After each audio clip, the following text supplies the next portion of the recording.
Je suis avec vous. Vous savez, le ciel nous fortifie d'une manière à une autre. Des fois, quand tu traverses des moments le plus sombres dans ta vie, tu traverses des moments où tu passes dans la vallée de l'ombre de la mort. C'est en ces moments-là, des fois, le ciel prend la décision de nous fortifier. Des fois, le ciel nous envoie de rêves. Pendant des moments où tu es désespéré, c'est durant ces moments-là où les ciels te montrent ta grandeur, ton avenir. Il te montre que tu es maintenant chef d'entreprise, tu es en train d'organiser les choses, les gens sont en train de te suivre. Mais en réalité, tu traverses des moments de calvaire. Le ciel décide de te fortifier en t'envoyant simplement de rêves en disant, regarde, ne te fatigue pas, ne t'affaiblis pas, ton avenir est meilleur. Quand tu prends cela, tu analyses, tu discernes le rêve, tu dis, oh, il y a encore de l'espérance, il y a encore de l'espoir. Vous savez, je traversais des fois des moments très compliqués. Vous savez, les hommes de Dieu traversent des moments extrêmement compliqués. Parce que quand vous apportez le charge, soit du ministère, ou vous avez une vocation, un appel, des fois, vous n'allez pas partager avec n'importe qui. Vous avez des enfants qui viennent vous parler de leurs problèmes. Mais des fois, vos problèmes, vous n'avez pas quelqu'un à le partager. Vous portez tout en vous-même.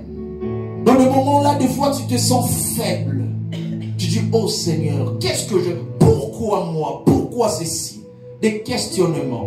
Sur ces moments-là, le ciel décide de te fortifier. Il te montre ton avenir. Il te dit, regarde, ne crains rien. Moi, je suis avec toi. Ne crains rien. C'est une école que tu es en train de traverser. Ne crains rien. Cette situation n'est pas définitive. Ne crains rien. C'est passager. En ce moment-là, des fois, tu vois comme si tu es rechargé. Tu dis, oh, quelle assurance. Tu continues à marcher. Des fois, on regarde, on dit, est-ce que telle personne, tel homme de Dieu a aussi des problèmes comme moi? Oui, des fois, beaucoup plus que toi. Mais comment il arrive à surmonter cela? Parce qu'il sait qu'il y a un Dieu qui lui a dit, ne crains rien. Dieu, pour cette année 2024, il veut simplement nous rappeler que je suis avec vous.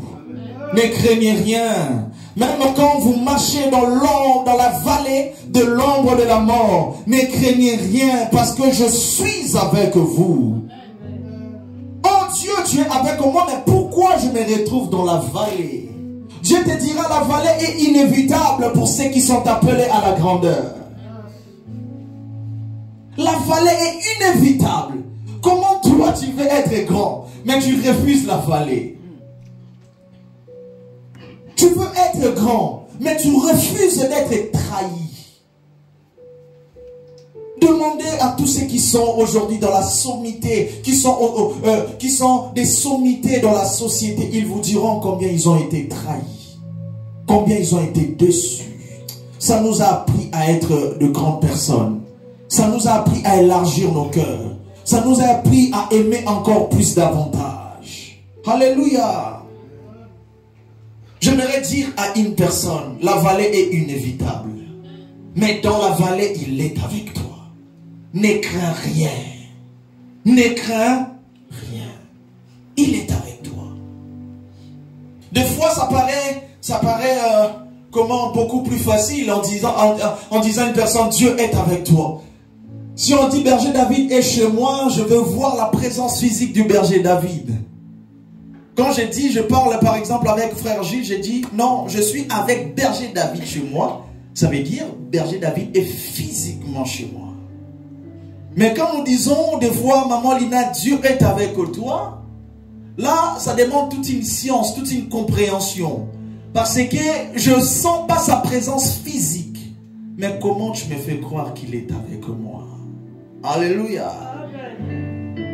Des fois, il y a des gens qui commencent à douter. Non, Dieu n'est pas avec moi. J'aimerais dire à une personne, des questionnements que tu es en train de poser, des questions que tu es en train de poser, tu n'es pas la première personne à poser cela